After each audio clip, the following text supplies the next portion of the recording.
The Russian army is in really quite a precarious position and is sort of setting up for, in effect, a all or nothing gambit.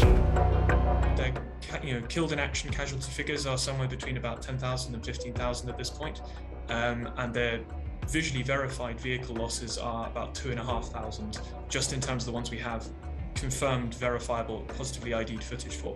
And so that's equates to somewhere in the region of about 40,000 or just over in terms of the total casualties from killed, wounded, captured, missing.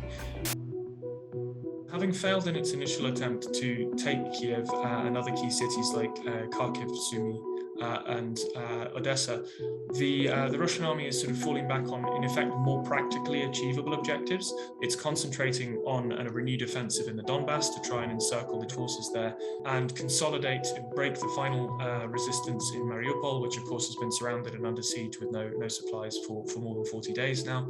And so if they can inflict this kind of defeat on the Ukrainian forces, the theory seems to be that they can then force a ceasefire or at least a lull, and that'll give them time to consolidate what they've gained so far. And then basically you are likely to get a long-term conflict that sort of rumbles on as Ukraine tries to take back territory and the Russians kind of dig in. But to do that, it's throwing in units that are, by any normal measure, combat ineffective already. They've taken huge attrition, they've been massively defeated in the north, and their morale is probably terrible, along with a lot of their equipment. The fact the Russians are pushing them in anyway suggests they're very low on other potential reinforcements.